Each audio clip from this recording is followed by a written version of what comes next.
सूर्यवंश 1540 से 1555 के बीच में चला। सूर्यवंश 1540 से 1555 के बीच में चला। इस वंश के संस्थापक शेर शाह सूरी थे।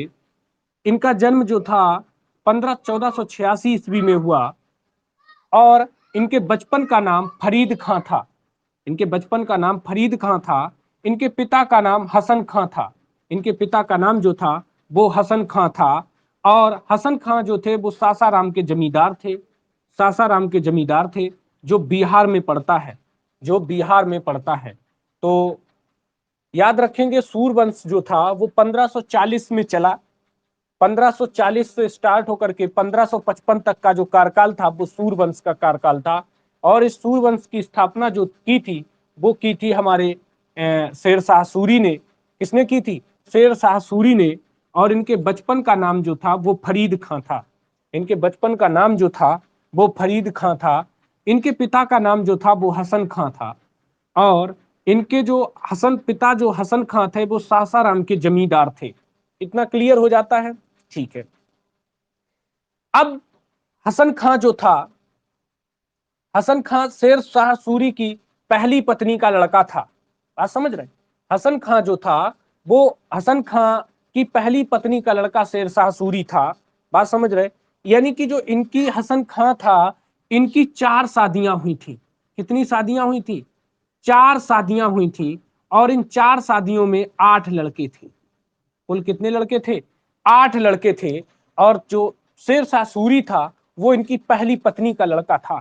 शेर शाह सूरी जो था इनकी पहली पत्नी का लड़का था। बात समझ में यहां तक आ जाती है? ठीक है। तो कहने का मतलब ये था कि शेर शाह सूरी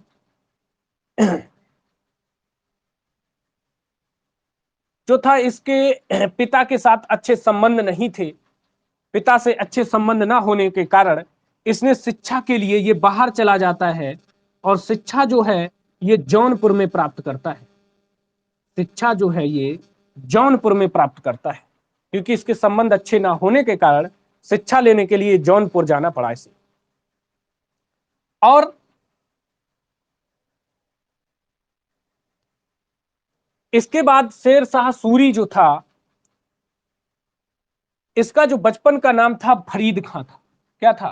फरीद खां। और शेर शाह सूरी को एक और उपाधि दी गई, शेर खां की उपाधि। क्या दी गई? शेर खां की उपाधि। तो ये शेर खां की जो उपाधि थी ये इसे किसने दी? शेर खां की जो उपाधि थी ये इसे किसने दी? लिहानी ने। बिल्कुल बिल्कुल, बाहर खां लाहानी, बाहर खां लाहानी ने जो है इसे शेर खां की उपाधि दे दी थी, शेर शाह सूरी को। तो क्वेश्चन ये पूछा जाता है कि शेर खां की उपाधि जो थी वो किसने दी थी? तो बाहर खां लाहानी ने। बाहर खां लानी ने जो है इन्हें उपाधि दी थी। बात समझ रहे हैं? जी, समझ रहे हैं। इसके बाद देख रहे हैं क्या होता है। अब जब इन्हें ये उपाधि मिल जाती है, इसके बाद देखना है शेर शाह सूरी को जब ये उपाधि मिल जाती है,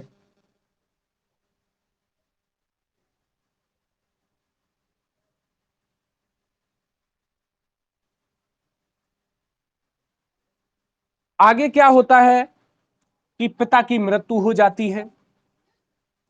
और जब पिता की मृत्यु हो जाती है तो इसके बाद में जिम्मेदारी खुद शेर खां को उठानी पड़ती है। तो पॉइंट में लिखेंगे 1497 से लेकर के 1518 तक पिता की जागीर संभाली। पिता की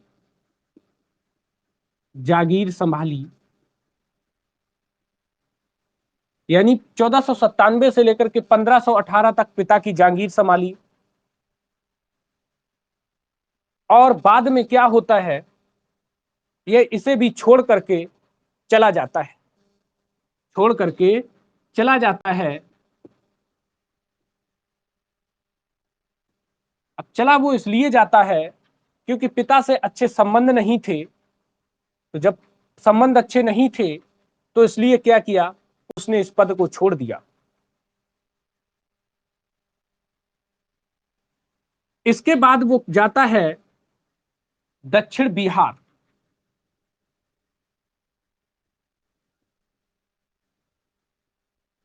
इसके बाद दक्षिण बिहार में जाता है और वहां के सूबेदार बाहर खां के यहां, बाहर खां लोहानी, जिन्होंने शेर खां की उपाधि थी, उन्हीं के यहां नौकरी करता है। दक्षिण बिहार में जाता है और सूबेदार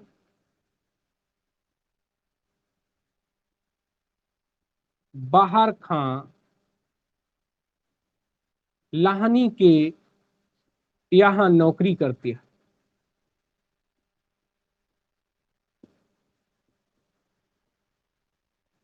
इसके बाद जाता है दक्षिण बिहार में जाकर के, वहां पर ये क्या कर रहा है, नौकरी कर रहा है।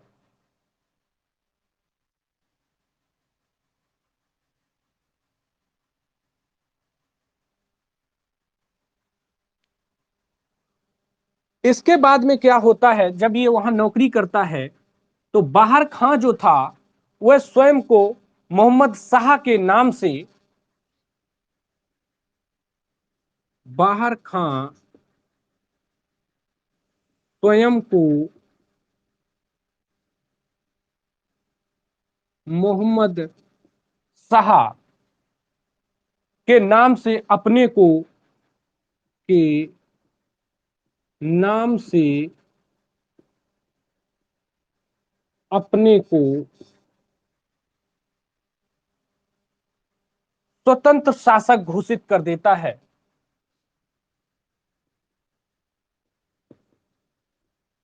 तो स्वतंत्र शासक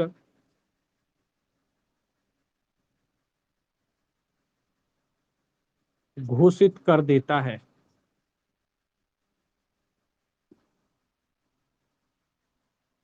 और जब यह चीज देखी इसने, शेर शाह ने, कि ये अपने आप को मोहम्मद शाह के नाम से एक अपने आप को बड़ा शासक घोषित कर देता है, तो शेर शाह क्या करता है, इसको छोड़ करके अब बाबर की सेना में चला जाता है।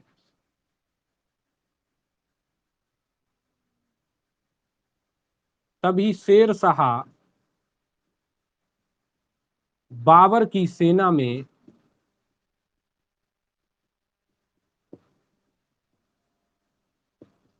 चला जाता है।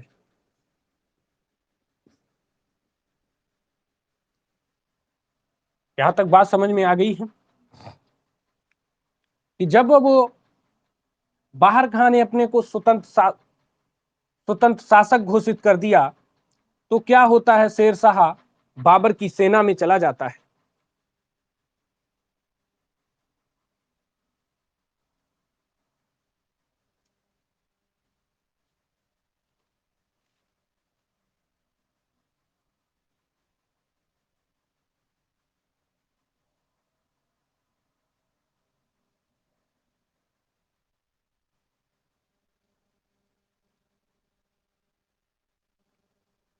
इसके बाद क्या होता है,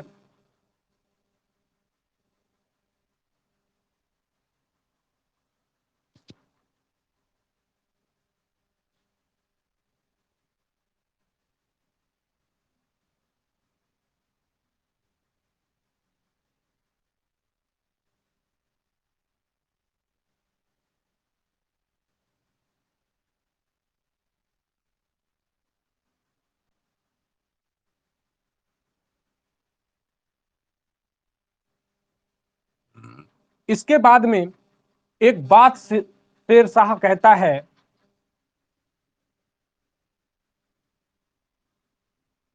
अगर भाग्य ने मेरी सहायता की, अगर भाग्य ने मेरी सहायता की, अगर भाग्य ने मेरी सहायता की और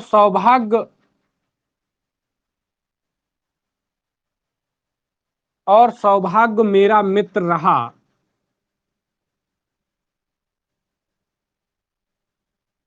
और सौभाग्य मेरा मित्र रहा। अगर भाग्य ने मेरी सहायता की और सौभाग्य मेरा मित्र रहा तो मैं मुगलों को सरलता से हिंदुस्तान से बाहर कर दूंगा। तो मैं मुगलों को हिंदुस्तान से सरलता से बाहर कर दूंगा।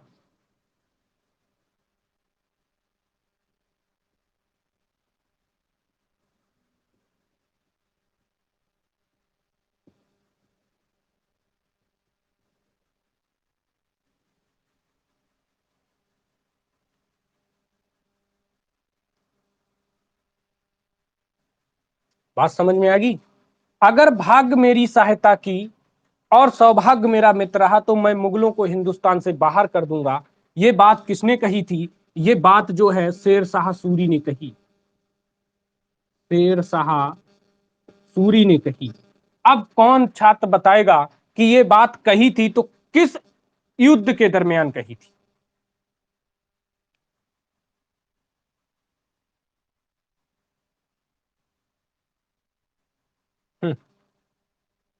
खानवा नहीं, चंदेरी के युद्ध में कहा था। चंदेरी के युद्ध में कहा था।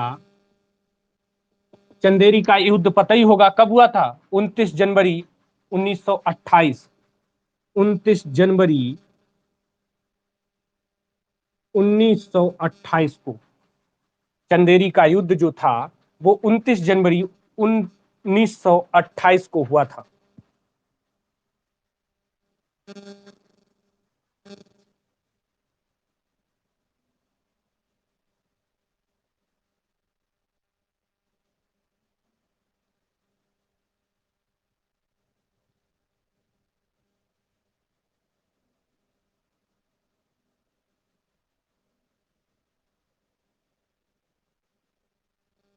आप समझ रहे हैं? ये बात जो थी चंदेरी के युद्ध में 29 जनवरी 1928 को कही थी। हाँ, आगे देखिए।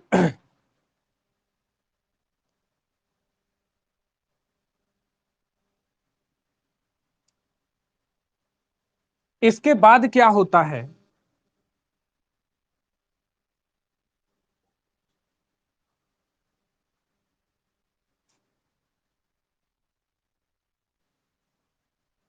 शेर खां जो है पुनः मोहम्मद शाह के पास आ जाता है। शेर खां पुनः मोहम्मद शाह के पास आ जाता है। शेर खां पुनः मोहम्मद शाह के पास आ जाता है और उसके पुत्र जलाल खां का संरक्षक बन जाता है। और उसके पुत्र जलाल खां का संरक्षक बन जाता है।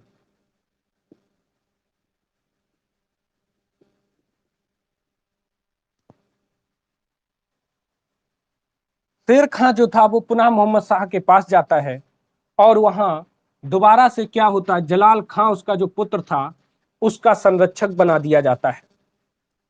इसके बाद में क्या होता है, बड़े अच्छे समय की बात थी कि जब शेर खां जब मोहम्मद शाह के पास पहुंच जाता है और जलाल खां का संरक्षक बन जाता है, उसी समय क्या होता है कि मोहम्मद शाह की मृत्यु हो जाती है।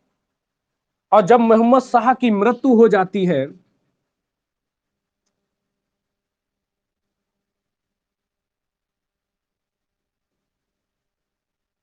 मोहम्मद शाह की मृत्यु हो जाती है। मोहम्मद शाह की मृत्यु होती है कि मृत्यु के बाद उसकी विधवा पत्नी जो थी विधवा, उसका नाम पता है? कोई बताएगा नाम?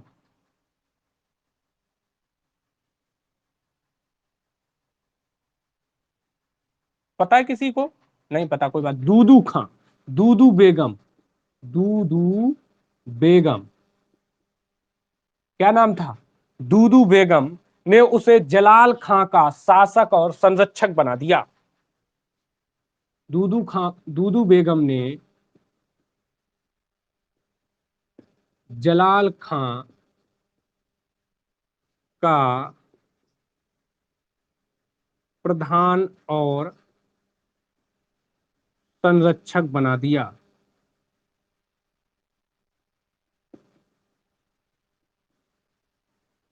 जैसे ही मोहम्मद शाह की मृत्यु होती है, और मोहम्मद शाह की मृत्यु के बाद में उसकी पत्नी दूदू बेगम थी, तो दूदू बेगम ने क्या किया, इसने शेर शाह के साथ में शादी भी कर ली थी। शेर शाह के साथ शादी भी कर ली थी, यानी विधवा के साथ में भी इन्होंने एक शादी की शेर शाह सूरी ने। तो जब इन्होंने शादी कर ली, तो जलाल खां जो उसका पुत्र था मोहम्मद शाह का, उसका उसे प्रधान और संरक्षक बना दिया, प्रधान और संरक्षक बना दिया गया। आगे चलते हैं, इसके बाद में क्या होता है। जलाल खां बाद में, लिखो, जलाल खां बाद में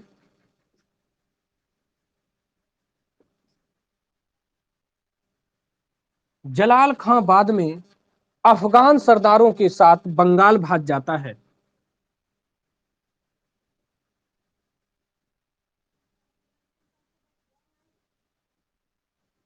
शासकों के साथ,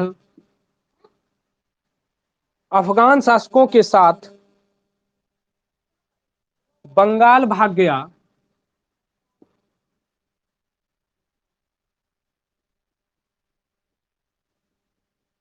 अफगान शासकों के साथ बंगाल भाग गया। इसके बाद शेर खां दक्षिण बिहार का वास्तविक शासक और बन गया। जैसे ही जलाल खां अफगान शासकों के साथ बंगाल भाग गया, अब तो कोई बचा नहीं, तो पूरी जिम्मेदारी जो थी वो शेर खां को मिल जाती है। और अब बिहार का दक्षिण बिहार का वास्तविक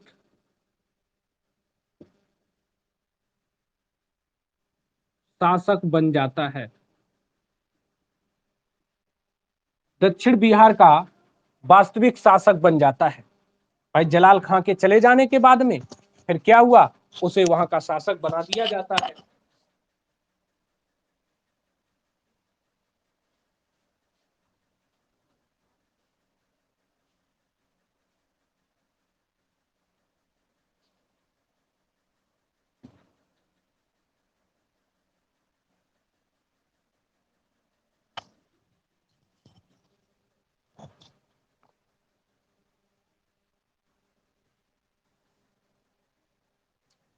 और जब इसे वहां का वास्तविक शासक बना दिया जाता है, तो इसे एक उपाधि हासिल होती है।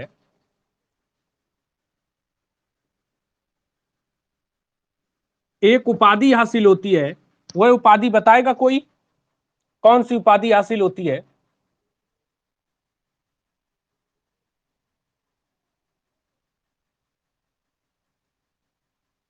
हजरत ए आला,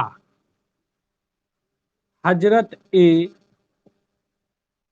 आला की उपाधि मिलती है जब वह वास्तविक दक्षिण बिहार का शासक बन जाता है। तो उसे एक उपाधि मिल जाती है हजरत ए आला के नाम से। क्या मिल जाती है? हजरत ए आला के नाम से उसे एक उपाधि हासिल करता है। और इस उपाधि को हासिल करने के बाद में फिर क्या होता है, इसके बाद वह 1530 में चुनार के किलेदार, चुनार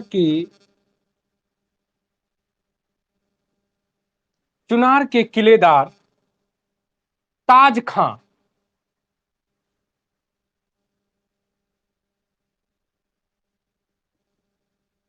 चुनार के किलेदार ताज खां की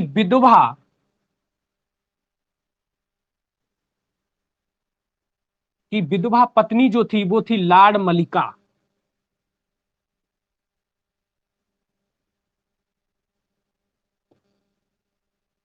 लाड मलिका।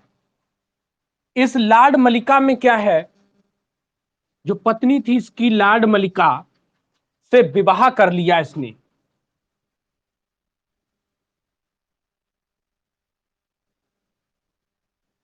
से विवाह कर लिया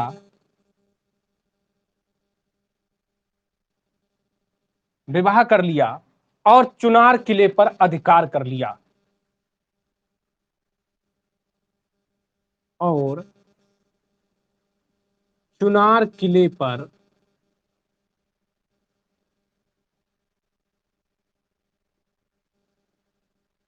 अधिकार कर लिया। तो देखने वाली बात यहां पे यह है कि 1530 में इसने वहां के जो ताज खां थी उसकी पत्नी थी, विधवा थी, उससे भी, यानी दो तो इसने विधवाओं के साथ शादियां की, कुल 4 शादियां हुई थी और 4 में 2 जो थी इसने विधवाओं के साथ में शादियां की। बात समझ रहे? तो इसने क्या किया था कि जैसे ही भाग्य खुल गए इसके, शेरशाह सूरी की किस्मत खुल गई। इधर यहां क्या हुआ था, मोहम्मद शाह की मृत्यु के बाद पत्नी दुदू बेगम जो थी वो विधवा हुई और इसने उसके साथ में भी शादी कर ली। इसके बाद चुनार के किले में एक राजा थे ताज खां, उनकी पत्नी लाड मलिका जो थी वो जैसे ही विधवा हुई जुगाड़ फांस ली, वहां भी शादी कर ली। ठीक है। और 2 शादियां की, 2 राज्य जो थे, बड़े साम्राज्य जो थे वो इसने हासिल कर लिए। बात समझ रहे? बड़े जो 2 साम्राज्य थे उसने इसने क्या किया, वो हासिल कर लिया। इसके बाद में क्या होता है, जब इसने ये 2 राज्य हासिल करने के बाद में अब यह थोड़ा सा इसका विस्तार बढ़ने लगा, और जब विस्तार बढ़ने लगा तो इसका जो था संघर्ष बढ़ जाता है। अब इसके जीवन में कुछ संघर्ष आए हैं, वो संघर्ष कौन थे देखना है आपको। यानी आपका हेडिंग आपकी रहेगी प्रारंभिक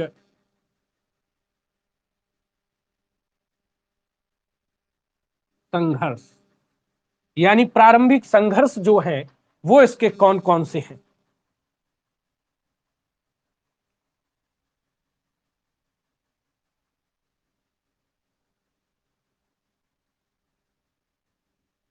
पहला काम 1532 दोहरिया का युद्ध जो हुआ था, लिखाया था हमने, दोहरिया के युद्ध में मोहम्मद लोधी का सहयोग किया था।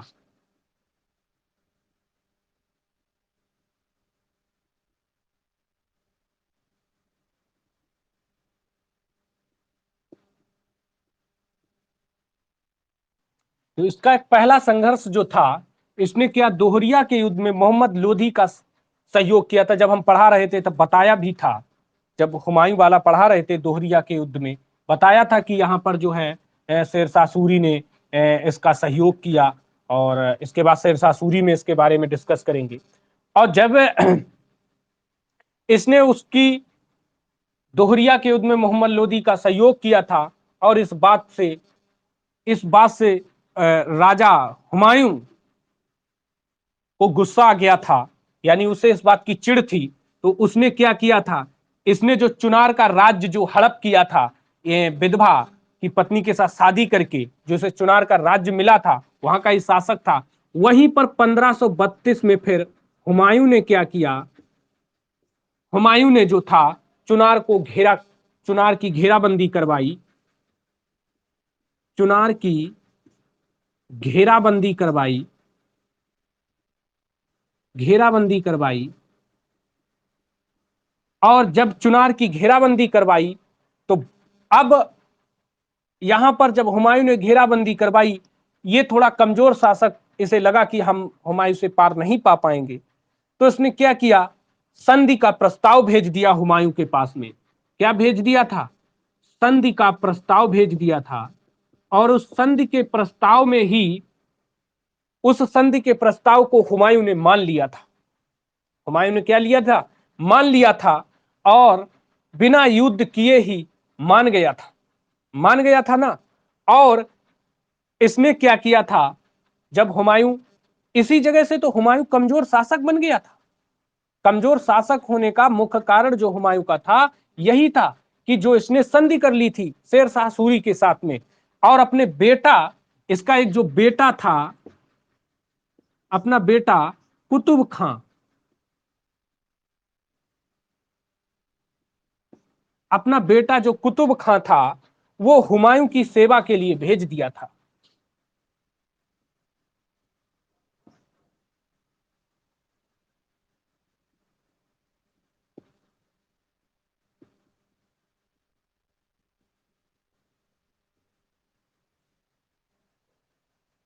तो 1532, जिस समय चुनार की घेराबंदी करवाई थी, उसी समय क्या होता है, संधि का प्रस्ताव जाता है, और हुमायूं उस संधि के प्रस्ताव को मान जाता है। और जब संधि के प्रस्ताव को एक्सेप्ट कर लिया, वहां पर हुमायूं ने सबसे बड़ी अपने जीवन में गलती की थी। वहां पर हुमायूं ने अपने जीवन में सबसे बड़ी गलती की थी। और इसके बाद में हुमायूं वापस चला जाता है, और कुतुब खां जो था शेर शाह का लड़का, उसको हुमायूं की सेवा के लिए उसने भेज दिया। अब तो यहां से क्या होता है, जैसे ही शेर शाह सूरी को यहां पर छुटकारा मिलता है, अब तो शेर शाह सूरी एक ताकतवर अपने आप को समझने लगा, और उसने सूरजगढ़ का युद्ध लड़ लिया। कब लड़ा गया था सूरजगढ़ का युद्ध, बताएगा कोई छात्र, सूरजगढ़ का युद्ध कब लड़ा गया था?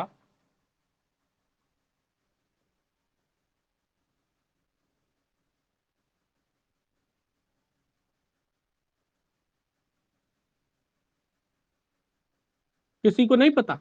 अरे मार दिया करो, हाँ ठीक है, ऐसे बोल दिया करो। 1534 में, 1534 में सूरजगढ़ का युद्ध लड़ा, और यहां पर शेर खां ने बंगाल को जीत लिया।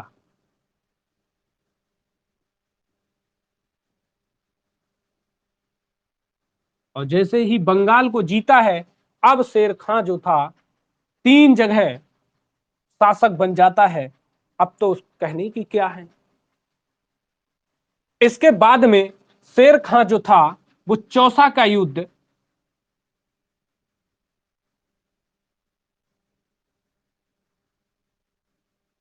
लिखाया था उस दिन।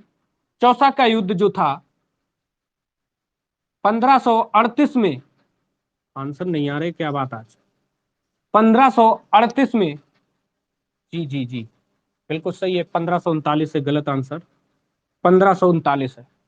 1539 में इसे शेर शाह की उपाधि मिल जाती है।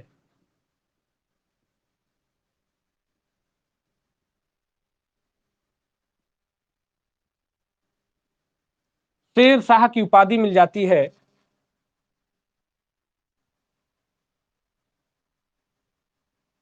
तो एक क्वेश्चन पूछा जाता है कि शेर शाह सूरी को शेर शाह की उपाधि किस युद्ध में मिली थी? तो चौसा के युद्ध में 1539 में मिली थी। और इस युद्ध में इसे ये उपाधि किस लिए मिली थी? इसने हुमायूं को पराजित किया था, हुमायूं को पराजित किया था। लेकिन हुमायूं हुमायूं जो था, एक निजाम नामक भिश्ती से के सहयोग से बचकर के निकल आया था। नहीं तो इस युद्ध में हुमायूं मारा जाता, और हुमायूं की शेर शाह से संधि करने का परिणाम सबसे बड़ा यहीं पे मिलता, लेकिन खैर बचकर निकल आया था। इसके बाद में क्या हुआ, एक कन्नौज का युद्ध हुआ था, जिसे बिलग्राम का युद्ध भी बोलते हैं। बिलग्राम का युद्ध पता ही होगा आपको, 1540 में हुआ था। कब हुआ था? 1540 में हुआ था।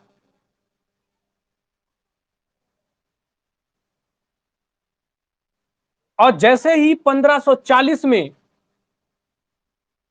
बिल्कुल हुमायूं वर्सेस शेर शाह का ही हुआ था, तो 1540 में क्या हुआ, इस युद्ध में जो था हुमायूं की हार हो जाती है। हुमायूं की हार हो जाती है, और जैसे ही हुमायूं की हार हो जाती है, और हुमायूं क्या होता है, यहां से सिंध भाग जाता है। और जब वह सिंध भाग जाता है, तो वह यहां पर क्या होता है कि सिंध भागने के बाद में मुगल सत्ता का समापन हो जाता है। क्वेश्चन ये पूछा जाता है, मुगल सत्ता का समापन किस युद्ध में हुआ था?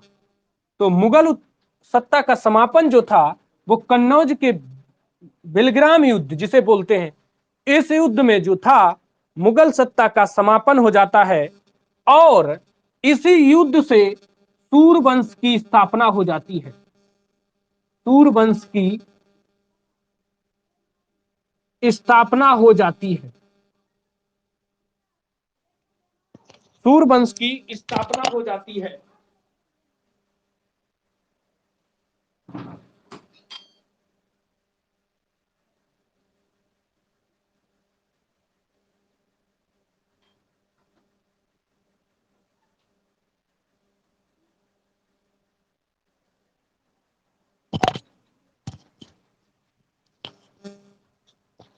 अब जैसे ही सूरवंश की स्थापना हो जाती है, तो कन्नौज के बिलीग्राम, यहां से दो क्वेश्चन बनते हैं बेटा। एक बनता है मुगल सत्ता का समापन किस युद्ध से हुआ, तो कन्नौज के युद्ध से हुआ। और सूरवंश की स्थापना किस युद्ध से हुई, तो भी आपका कन्नौज के बिलीग्राम युद्ध से हुआ। और क्यों हुआ? क्योंकि जैसे ही हुमायूं सिंध भाग जाता है, शेर शाह सूरी को मौका मिल जाता है। शेर शाह सूरी को मौका मिल जाता है।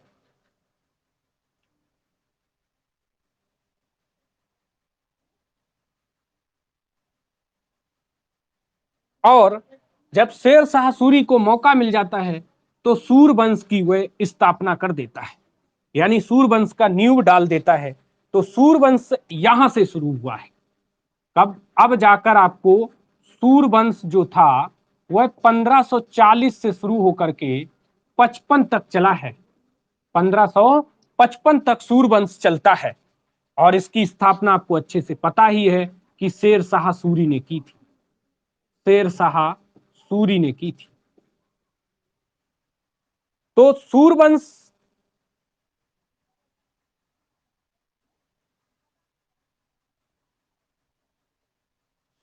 को अफगान वंश भी बोलते थे। और इसके पहले अफगान वंश जो था वह लोदी वंश को कहा गया था। तो दो अफगान वंश थे।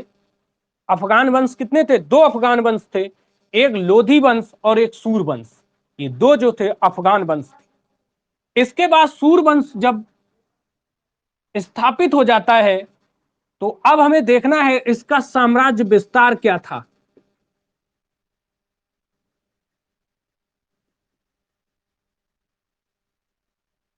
इसका साम्राज्य विस्तार क्या था? तो पहला जो था, पहले पॉइंट में लिखेंगे इसका साम्राज्य विस्तार। गक्खर जाति थी एक। गक्खर, एक गक्खर जाति थी जो पेशावर क्षेत्र में,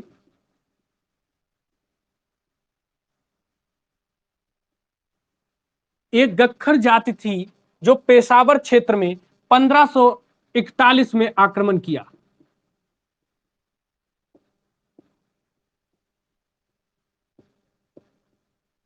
शेर शाह सूरी ने क्या किया था?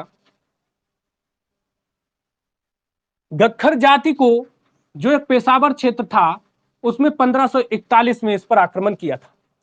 और इस आक्रमण करने का उसका मुख्य उद्देश्य ये था कि गख्खर जाति जो है, इसे भारत के से बाहर रखा जाए। इसे क्या रखा जाए? भारत से बाहर रखा जाए। और इसमें कई हद तक वो सफल भी हुआ था। पूरी तरह से सफल नहीं हुआ था, लेकिन कहीं हद तक तो सफल हुआ था।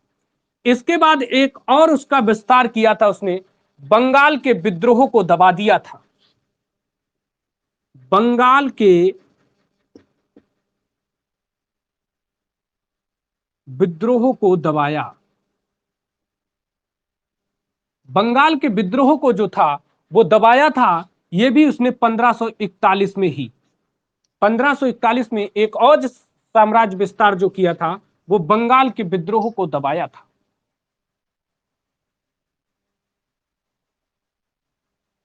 इसके बाद में एक और विस्तार इसने क्या किया था,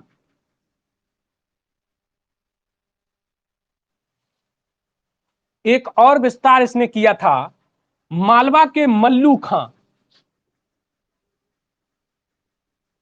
मालवा के मल्लू खां, मालवा के मल्लू खां, जिसे कादिर खां कहते हैं, जिसका एक दूसरा नाम भी था कादिर खां। मालवा के मल्लू खां, जिसका दूसरा नाम कादिर खां था, इसके सामने इसने भी आत्मसमर्पण कर दिया था।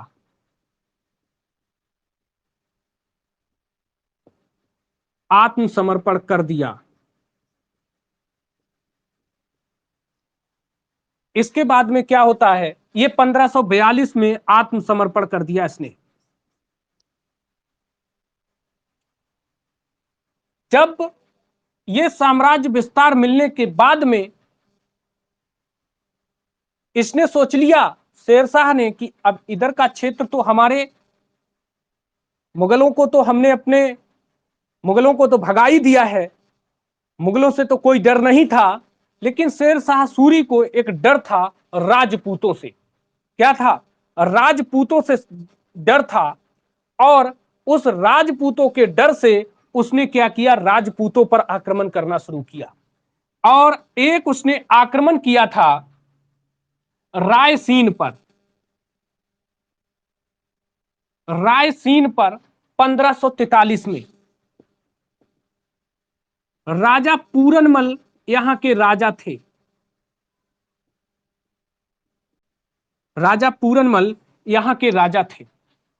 तो रायसीन पर 1543 में जब इसने आक्रमण किया था और यहां के राजा पूरनमल थे, तो यहां की एक थोड़ी सी विचित्र कहानी है। शेरशाह सूरी के विषय में थोड़ा इस कहानी को हम बताते हैं। शेरशाह सूरी ने क्या किया था, राजा पूरनमल के पूरे महल को घिरवा लिया था अपने अपने सिपाहियों के माध्यम से। पूरे उसकी घेराबंदी करवा ली थी राजा पूरनमल की। राजा पूरनमल अपने अंदर आराम से बैठे थे। उन्हें क्या पता कि ऐसा हुआ। लेकिन शेरशाह सूरी थोड़ा चालबाज इंसान था। अच्छा, राजा पूरनमल यह बात नहीं समझ पाया कि ये मेरे साथ छल करने वाला है। राजा पूरनमल ये नहीं समझ पाया कि हमारे साथ ये छल करने वाला है। राजा पूरनमल के पास इसने संदेश भेजा कि हम कुरान की कसम, कुरान पर हाथ रख करके इसने कहा कि आप हमसे संधि कर लें। अगर आप हमसे संधि कर लेंगे तो हम जो ये आपका शासन है इसको तो हड़प लेंगे, पर लेकिन आपको और आपकी प्रजा को हम मृत्युदंड की सजा नहीं देंगे। पर यह बात राजा पूरनमल को बात हजम नहीं हुई। उसे भरोसा नहीं था कि ऐसा करेगा। लेकिन जब शेरशाह ने कुरान के ऊपर हाथ रख दिया, कसम खा ली तो पूरनमल को विश्वास हो गया। उसने क्या किया, इसके साथ संधि कर ली, और संधि करने के बाद पूरनमल रात में एक कैफे में बना करके रहने लगा। और जैसे ही ये रहने लगा, लेकिन शेरशाह सूरी ने चालबाजी करते हुए पूरनमल के पूरे कैफे को घेरवा लिया। और जैसे ही ये पूरनमल के इस कैफे को घेरवाया है, राजपूतों को यह जानकारी मिल जाती है कि शेरशाह सूरी ने जो है धोखे से, चालबाजी से हमारे शासन पर आक्रमण करने की सोच लिया है। और ऐसा जैसे ही जानकारी मिली राजपूतों को, राजपूतों ने अपनी सभी महिलाओं को मारने के लिए बोल दिया, और या उनके लिए बोल दिया जौहर के लिए प्रेरित हो जाइए। और इसके बाद में राजपूतों ने उसका डटकर मुकाबला किया शेरशाह सूरी का। लेकिन जब शासन से दूर हो चुके थे, हथियार दूर हो चुके थे, तो शेरशाह सूरी ने क्या किया, उन राजपूतों को हरा दिया। बहुत मुकाबला करने के बाद जब ये हार जाते हैं, इसके बाद में जो कुतुब खां था शेरशाह सूरी के साथ नाराज होता है और कहता है आपने आपने अपने वादे के साथ में आपने धोखाबाजी की है। और ये बात कुतुब खां को हजम नहीं हुई और उसने अपनी स्वयं की जो है हत्या कर ली। क्यों हत्या कर ली? क्योंकि अपने वादे को शेरशाह ने पूरा नहीं किया, और यह शेरशाह की सबसे बड़ी भूल थी। यह शेरशाह की सबसे बड़ी भूल थी। तो यह जो था राय सीन 1543 में राजा पूरनमल की कहानी थी।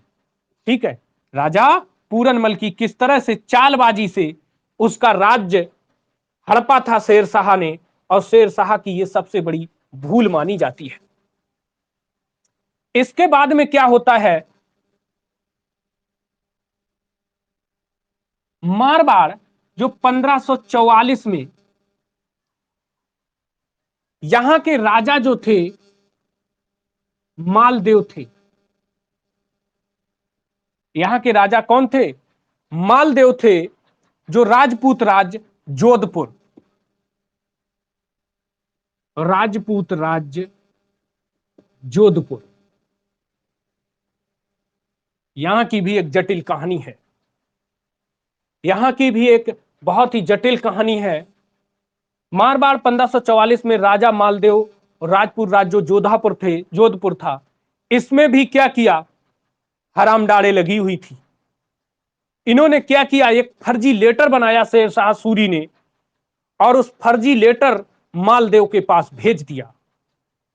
और उसमें इन्होंने मालदेव के पास जब भेजा, तो उसमें यह लिख के भेज दिया कि हम आपसे युद्ध करना नहीं चाहते हैं, हम आपसे संधि करना चाहते हैं।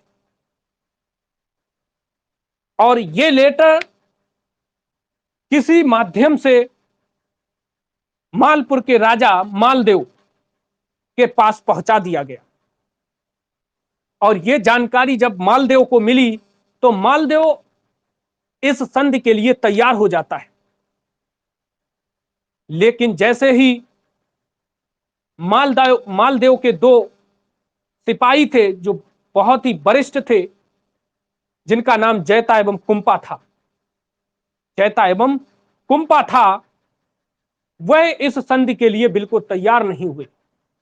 और जब वह इस संधि के लिए तैयार नहीं हुए, सरदार जैता और कुंपा दोनों जब तैयार नहीं हुए, इन्होंने क्या किया, भीषण युद्ध लड़ा शेरशाह सूरी के साथ में। लेकिन इतना भीषण युद्ध लड़ने के बाद खैर शेरशाह सूरी जीत फिर से भी जाता है, और वहां पर कुंपा, यहां पर दो चालें जो थी, दो चालों का प्रयोग किया शेरशाह सूरी ने।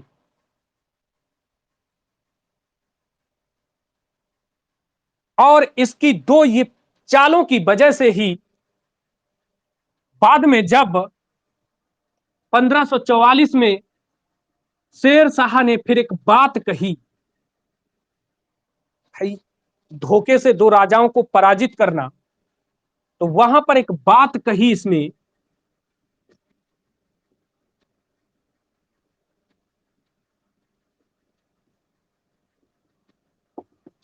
शेर शाह ने क्या बात कही, मुट्ठी भर बाजरे के लिए मैंने, मुट्ठी भर बाजरे के लिए मैंने हिंदुस्तान, मैंने हिंदुस्तान के साम्राज्य को प्राय खो चुका हूं, मैंने हिंदुस्तान के साम्राज्य को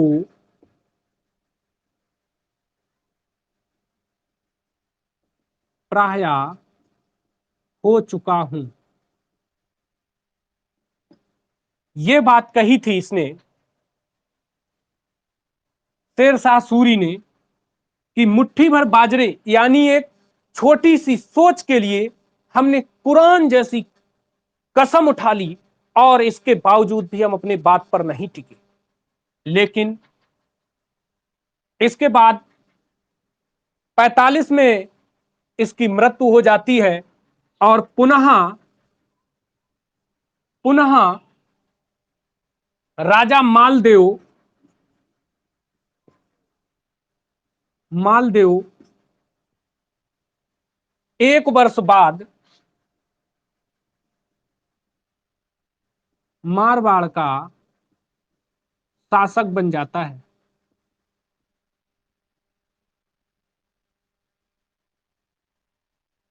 जब इसकी, भाई जीत लिया था, यहां का शासक हो गया था, लेकिन 45 में इसकी मृत्यु हो गई थी शेरशाह की, तो पुनः राजा फिर बन जाता है। इसके बाद इसने अपने जीवन में सबसे लास्ट युद्ध शेरशाह सूरी ने कौन सा युद्ध लड़ा था, कोई बताएगा? बिल्कुल बिल्कुल बिल्कुल, कलिंजर का, कलिंजर का युद्ध 1545 में, 1545 में बुंदेलखंड के राजा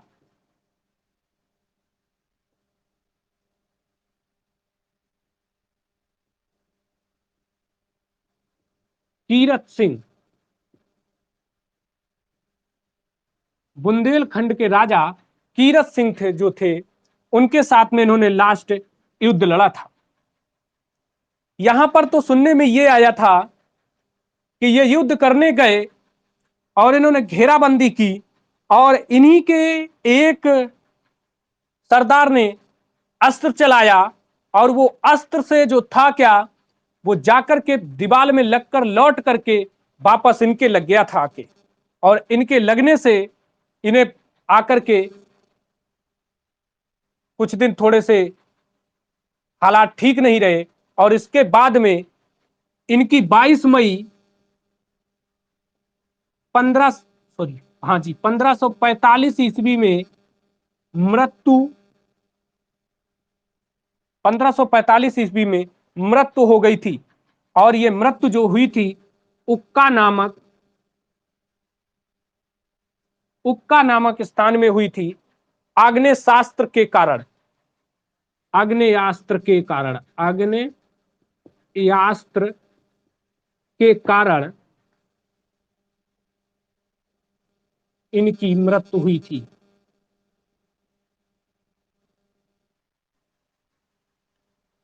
तो शेरशाह सूरी की जब मृत्यु हो जाती है 1545 में, इसके बाद इनका आगे और भी है, वो पार्ट 2 में हम आपको दिखाएंगे, ठीक है, क्योंकि आज समय पूरा हो चुका है। तो ये आपका पार्ट 1 था जिसमें शेरशाह सूरी की मृत्यु तक का विवरण हमने दिया। थोड़ा ध्यान से सभी लोग पढ़ेंगे, क्वेश्चन ध्यान से समझेंगे, नोट्स पे लिखा ही होगा, नहीं लिखा है तो वीडियो को 2-3 बार देख लेना, ठीक है। ये आपको कल सुबह तक जरूर हम यूट्यूब पे अपलोड कर देंगे, ठीक है। बाकी जितने भी वीडियो हैं सारे वीडियो हम यूट्यूब पर लगातार अपलोड कर रहे हैं। लेकिन आपको अगर क्लास में मजा आया है तो बस वही बात एक बार फिर से है, लाइक और सब्सक्राइब जरूर ठोकिए। आज की क्लास इसी जगह पे समाप्त होती है। कल आपको फिर से सुबह 9 बजे हाजिर होंगे। तब तक गुरु कृपा सुपरफास्ट क्लासेस में सुनील सर का सभी छात्रों को तहे दिल से नमस्कार।